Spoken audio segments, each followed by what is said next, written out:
Hello दोस्तों, आज का टॉपिक है climate change and heat waves. Heat waves, पहले आप बता दो हीट वेव्स क्या है, इंट्रोडक्शन दे दो। Heat waves are periods of abnormally high temperatures, जब जो नॉर्मल टेम्परेचर है उससे टेम्परेचर काफी ज्यादा हो जाए। इनकी एक अपनी रेंज होती है। प्लेन के लिए, पहाड़ों के लिए हमने अपनी अपनी रेंज डिसाइड की होती है कि अगर इस टेम्परेचर से ज्यादा टेम्परेचर हो जाए इतने समय के लिए तो हम कह देते हैं कि हीट वेव्स चल रही हैं। क्या है जी? पीरियड्स ऑफ अब नॉर्मली हाई टेम्परेचर्स, नॉर्मल से काफी ज्यादा टेम्परेचर होता है। More than the normal maximum temperature, आमतौर पर जितना मैक्सिमम टेम्परेचर हो सकता है उससे ज्यादा। That occurs during pre monsoon summer season, और जनरली ये कब होता है?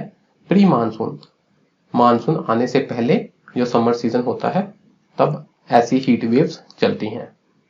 तो मेन आपने इंट्रोडक्शन लिख दी, और कई बुक्स में ना जहां पर डाटा दिया होता है कि प्लेन के लिए 40 है ना, सॉरी प्लेन के लिए 45 है, पहाड़ों के लिए 40 है, ऐसे ऐसे इतना शायद आप ना याद रख पाओ। बेसिकली ये रख लेना, periods of normally high temperatures, normal से, नॉर्मल मैक्सिमम से ज्यादा कब होता है? Generally pre monsoon summer season में। इसको देख लेना आपने, ठीक है जी। इंट्रोडक्शन दे दी। अब आ जाते हैं हमारे क्वेश्चन की डिमांड पर कि क्लाइमेट चेंज का क्या इफेक्ट है हीट वेव्स के ऊपर। तो ये देखा जा रहा है कि पिछले कुछ सालों से ना हीट वेव्स की फ्रीक्वेंसी, इंटेंसिटी, सीवेरिटी ये सब चीजें बढ़ गई हैं। तो इसका मुख्य कारण, मेन कारण क्लाइमेट चेंज माना जा रहा है। क्लाइमेट चेंज इज इंक्रीजिंग क्या? फ्रीक्वेंसी। फ्रीक्वेंसी का मतलब कम समय में ज्यादा हीट वेव्स हो रही हैं। फ्रीक्वेंसी, उनकी ड्यूरेशन, लंबे समय की हीट वेव हो रही है। इंटेंसिटी, इंटेंसिटी मतलब सीवेरिटी ऑफ हीट वेव्स। तो ये क्लाइमेट चेंज कर रहा है। Due to global warming more heat is being accumulated, ज्यादा हीट एटमॉस्फेयर में, सिस्टम में आ रही है। ग्लोबल वार्मिंग के कारण क्या है? हीट ज्यादा सिस्टम में रह रही है, अब्सॉर्ब हो रही है एटमॉस्फेयर के द्वारा। As a result average temperature of atmosphere is rising, और एटमॉस्फेयर का एवरेज टेम्परेचर बढ़ रहा है। ये बात है। This additional heat is unevenly distributed and burst out in extreme heat waves. ये भी बात है कि ये वाली जो हीट अकोमुलेट हो गई है तो ये अनइवनली डिस्ट्रीब्यूटेड है। अगर तो मान लो सारे तरफ हो बराबर से फैली तो शायद उतना प्रभाव ज्यादा ना दिखे, पर एक जगह ज्यादा हीट वेव हो रही है। ये हीट एक जगह ज्यादा है, कहीं थोड़ी कम है, तो अनइवनली डिस्ट्रीब्यूशन के कारण क्या है? ये इसका प्रभाव भी ज्यादा हो रहा है। And burst out in extreme heat waves, ये बात है। ये बातें होगी। अब हम कहेंगे बात भी क्या करें इससे निपटने के लिए, कौन से मेजर्स हमको यूज करने चाहिए। Measures to mitigate heat waves कौन कौन से हैं? Switching to lighter colour paving, तो जो हमारी सड़कें हैं, सड़कों के जो साथ मतलब पाथ होते हैं तो उनका जो कलर है वो लाइट कलर का करें, ठीक है जी, ताकि वो हीट कम अब्सॉर्ब करें। पोरस ग्रीन रोड्स बनाओ, ऐसे रोड बनाओ जो कि पानी को सोख ले, ठीक। पोरस हो। और कूल रूफ्स, जो हमारी छतें हैं वो भी ठंडी बनाओ। ठंडी का मतलब ये नहीं वहां बर्फ लगा दो, मतलब ऐसी बनाओ कि वो दे रिफ्लेक्ट मोर सनलाइट, कि सनलाइट को कम अब्सॉर्ब करें और ज्यादा को सनलाइट रिफ्लेक्ट करते हैं बैक, ताकि हीट का अकमुलेशन, अब्सॉर्प्शन कम हो। टू रिफ्लेक्ट मोर सनलाइट, ये कारण है। So there will be less absorption, ताकि अब्सॉर्प्शन कम हो। फॉर एग्जाम्पल उदाहरण देख ले, research have shown that cool roof programme implemented in Ahmedabad has prevented thousands of death. Research ने ये शो किया है कि जो अहमदाबाद, गुजरात की राजधानी अहमदाबाद में कूल रूफ प्रोग्राम अपनाया गया है तो उससे क्या है? काफी हजार डेथ को प्रिवेंट कर लिया गया है, कि हीट वेव का उतना इफेक्ट नहीं हुआ। तो अगर एग्जाम में आपने ऐसी एग्जाम्पल लिख दी ना तो और प्रभाव पड़ेगा, आपके नंबर ज्यादा आएंगे। Cool roof programme of Ahmedabad. Increase the tree cover in cities, city के अंदर ट्री कवर, पेड़ पौधे लगाओ। अगर नहीं लगा सकते तो थोड़े कम लगा दो, पर ऐसा करो कि शहर के आसपास में लगा दो, जहां जगह मिले वहां लगा दो। कोशिश करो ट्री प्लांटेशन हो। ग्रो क्लाइंबिंग प्लांट्स, तो अगर आप नीचे नहीं अधिक पैदा कर सकते, लगा सकते ट्री, तो ऐसे प्लांट जो कि छतों पर चढ़ते हैं, दीवारों पर चढ़ते हैं, ऐसे प्लांट लगाओ। Curtains of vegetation outside the Windows, Windows के बाहर वेजिटेशन के कर्टन, मतलब थोड़ी बेलियां टाइप वेजिटेशन लगा दो, ये सब है। ग्रीन बेल्ट्स मतलब patches of trees around the city, city के आसपास इर्द गिर्द भी क्या कर दें, ट्री के पैचेस लगा दो, ग्रीन बेल्ट लगा दो। ग्रीन बेल्ट का मतलब ऐसे जितने एरिया मिले वहां पर ट्री प्लांटेशन कर दो शहर के इर्द गिर्द। Reduction in emission and strict enforcement of air quality standards, तो जो हम ग्रीन हाउस गैसेस का एमिशन करते हैं उसको रिड्यूस करो, ठीक है जी। और जो एयर क्वालिटी स्टैंडर्ड है जो हमने तय कर रखे हैं उसका स्ट्रिक्ट इन्फोर्समेंट करो। दिक्कत जहां है जी, हमारे पास पैमाने तो हैं, कानून तो है, रूल्स तो है, पर उसका इंप्लीमेंटेशन नहीं है, उसका एनफोर्समेंट नहीं है। तो भाई साहब स्ट्रिक्ट एनफोर्समेंट करो।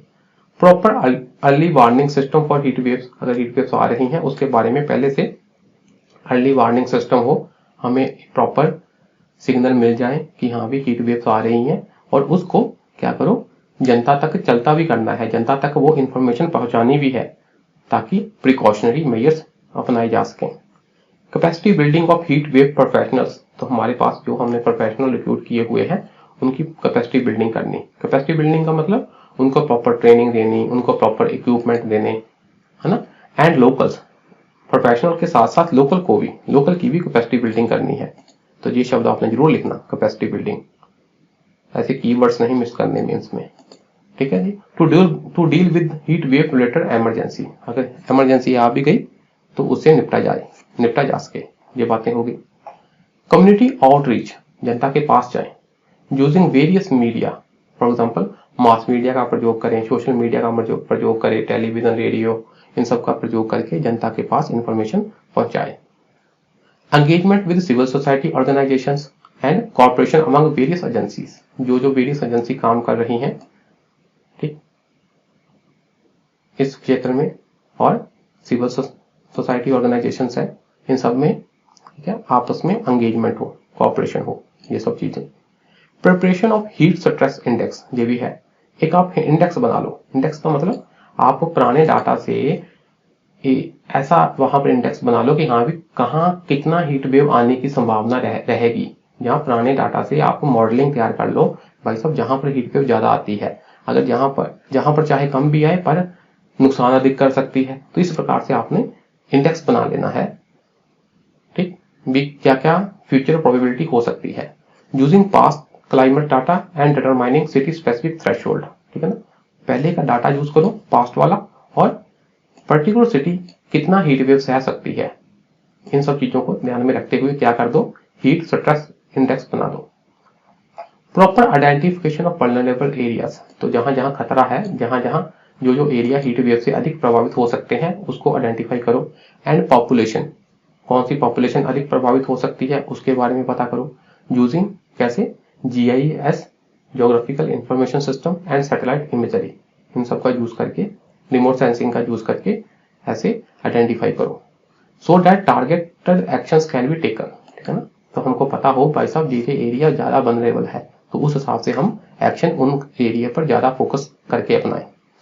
Proper and advance implementation of local heat plans, तो जो हमारे लोकल हीट प्लान है उनका ढंग से इंप्लीमेंटेशन करना।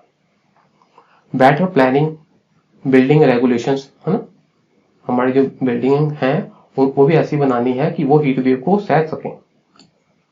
Zoning to prevent the formation of urban heat islands, ये एक बात है, अर्बन हीट आइलैंड आपने पढ़ा हमने पहले।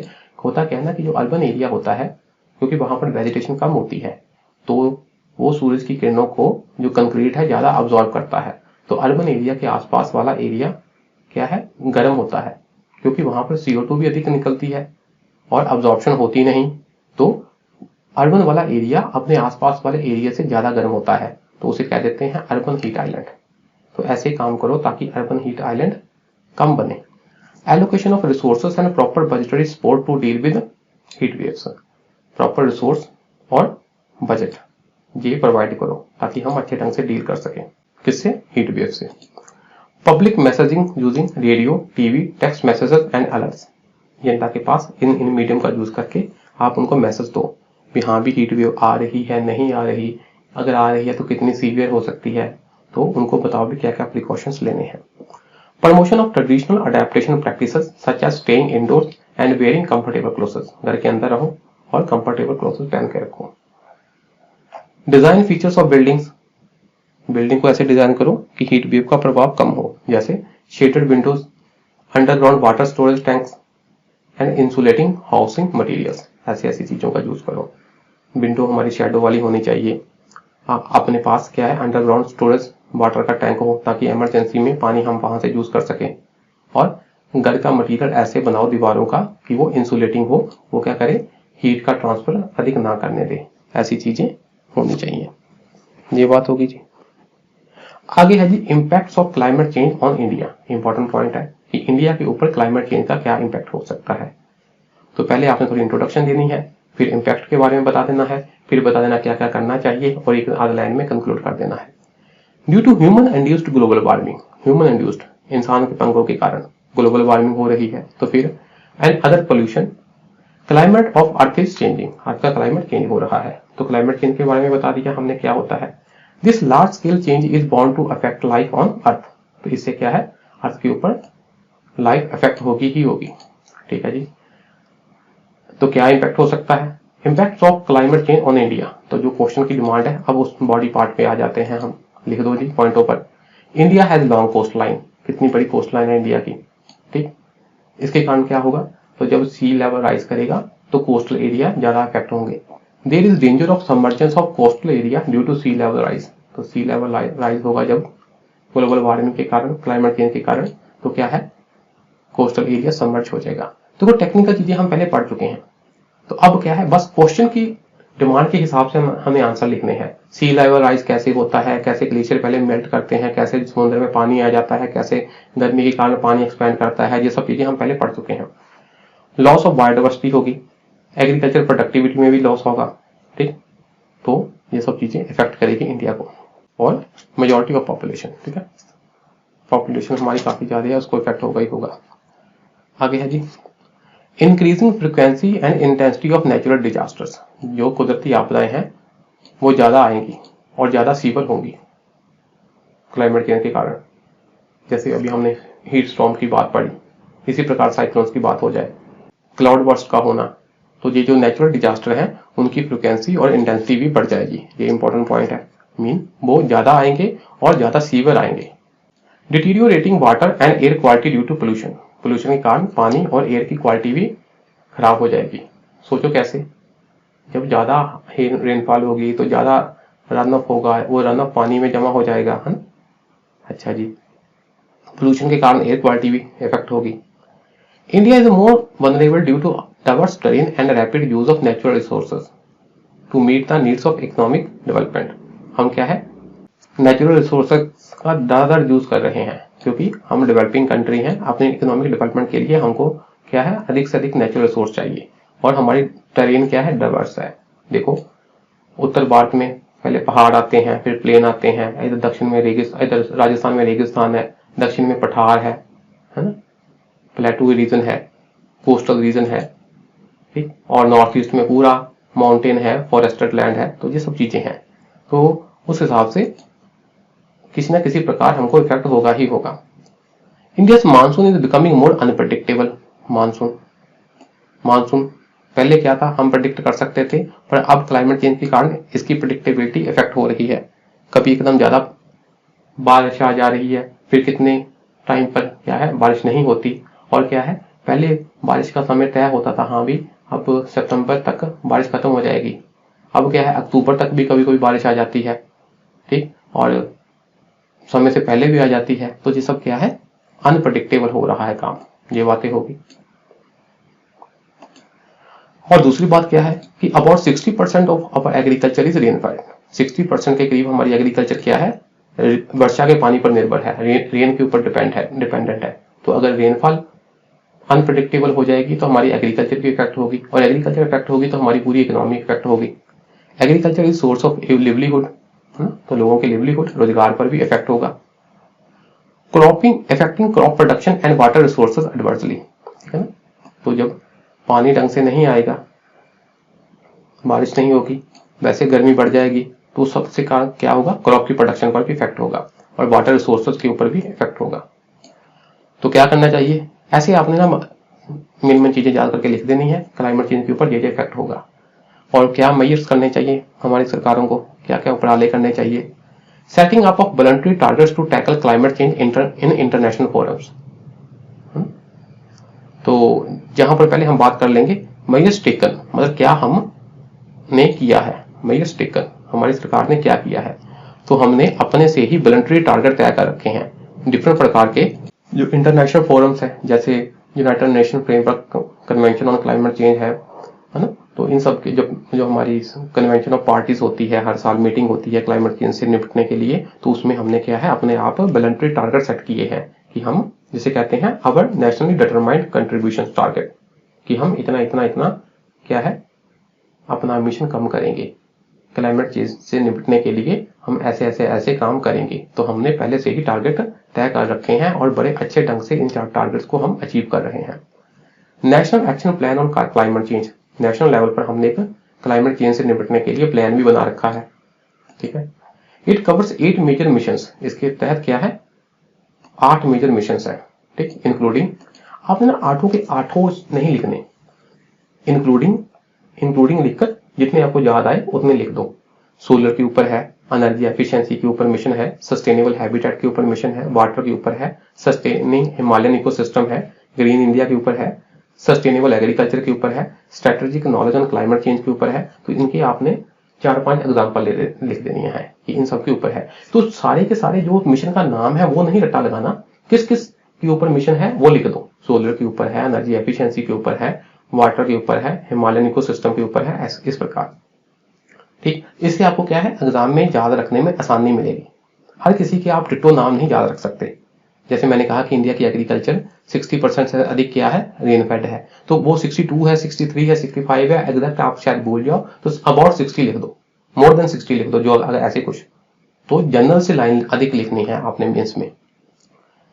हमने और क्या किया है, International Solar Alliance initiative to provide dedicated platform for cooperation among solar resource rich countries. तो जहां पर सूरज की किरणें ज्यादा पड़ती हैं, वो मध्य के रेखा के आसपास वाले एरिया, आसपास वाले देश है, ट्रॉपिकल कंट्रीज है, तो वहां पर क्या है हम सूरज की रोशनी को यूज करके एनर्जी पैदा कर सकते हैं। इसके लिए इंटरनेशनल सोलर अलायंस बनाया है इंडिया ने, पेरिस फ्रांस के साथ मिलकर, ठीक है जी। तो ताकि सोलर एनर्जी को बढ़ावा मिल सके, तो इंडिया एक लीडिंग रोल अदा कर रहा है इस सब में। तो इसका हेडक्वार्टर कहाँ है जी, गुरुग्राम में। ये बात आपने याद रखनी है। Various state action plans on climate change align with national action plan on climate change. तो नेशनल एक्शन प्लान के अंतर्गत विभिन्न स्टेट गवर्नमेंट ने भी एक्शन प्लान बना रखे हैं। ये बात हो गई। फेम स्कीम है हमारी, ठीक है, फास्टर अडॉप्टेशन मोबिलिटी ऐसे कुछ है, इसका फुल फॉर्म। फेम स्कीम किसके ऊपर है, इलेक्ट्रिक मोबिलिटी, भी हमने अधिक से अधिक इलेक्ट्रिक व्हीकल्स लाने हैं, ठीक है जी, ताकि एमिशन कम हो। फेम स्कीम है हमारी। ऐसी ऐसी चीजें आपने लिख देनी है, जरूरी नहीं कि A to Z ही लिखना है, अपने मेन चीजें लिखकर बता देनी है, एग्जामिनर को समझ लग जाए हाँ भी इसको पता है। अमृत योजना फॉर स्मार्ट सिटी के लिए है। PM उज्ज्वला योजना किसके लिए है, LPG कनेक्शन मिले, LPG connection mean clean fuel मिले ताकि एमिशन कम हो। उसी प्रकार उजाला स्कीम है for replacing incandescent lamps with LED lamps, ठीक है, जो हमारे LED लैंप्स हैं उनको प्रमोट करने के लिए उजाला स्कीम है। ये सब चीजें आपने लिख देनी है, एग्जामिनर ने समझ जाना है हाँ भी इस मतलब स्टूडेंट को, कैंडिडेट को जे स्कीमों के बारे में पता है। पर आगे आप लिख दो लिमिटेशंस क्या है, गड़बड़ कहाँ है।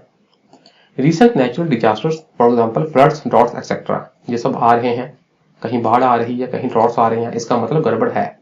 Shows that no adequate arrangements are made, भी हमारी अरेंजमेंट्स ढंग से नहीं हमने की हुई। हमने कह तो दिया है, डोल तो पीट दिए हैं कि हमने बहुत कुछ किया है, पर फिर भी गड़बड़े हो रही हैं। Under privilege are more affected, जिनके पास पैसा है वो तो अपना बचाव कर लेंगे, तो जिनके पास पैसा नहीं है, अंडर प्रिविलेज्ड है, पिछड़े तबके के लोग हैं, उनके पास इतने संसाधन नहीं है, रिसोर्सेस नहीं है, तो वो क्या है, ज्यादा एडवर्सली इफेक्ट होंगे। Stringent laws are absent to deal with climate change, हमने बातें तो कह दी है पर सख्त कानून हमारे पास नहीं है। Existing provisions are not properly enforced, तो जो प्रोविजंस है उनकी एनफोर्समेंट, उनको लागू करना, वो भी ढंग से नहीं हो पा रहा। तो जी इम्प्लीमेंटेशन वाला पॉइंट तो आपने लिखना ही लिखना है, सिर्फ रूल्स के होने से बात नहीं बनेगी, रूल्स को ढंग से इंप्लीमेंट भी करना है। आगे लिख दीजिए जी, climate change is a man made disaster, कुछ आपने अब कंक्लूड करना है, ये जो क्लाइमेट चेंज है ये इंसान द्वारा पैदा किया हुआ क्या है, डिजास्टर है। Effort should be done for mitigation and adaptation for climate change, तो इसकी मिटिगेशन और अडेप्टेशन के लिए एफर्ट्स करने चाहिए विद प्रॉपर इंटरनेशनल कॉर्पोरेशन, वैश्विक स्तर पर कॉर्पोरेशन करना है आपस में, and proper provision of finance, और फाइनेंस की प्रोविजन, टेक्नोलॉजी की प्रोविजन, कॉर्पोरेशन, ये सब चीजें होनी चाहिए। ठीक है जी, तो ऐसी कुछ बातें लिखकर आपने कंक्लूड कर देना है। आप ये भी लिख सकते हो कि local participation, government initiative, civil society organisation, NGO, private sector, इन सबको इकट्ठे आकर, ठीक है, क्लाइमेट चेंज से निपटना चाहिए, ऐसे कुछ लिख सकते हो। ठीक है जी, तो आज के लिए इतना ही, शुक्रिया जी, नमस्कार।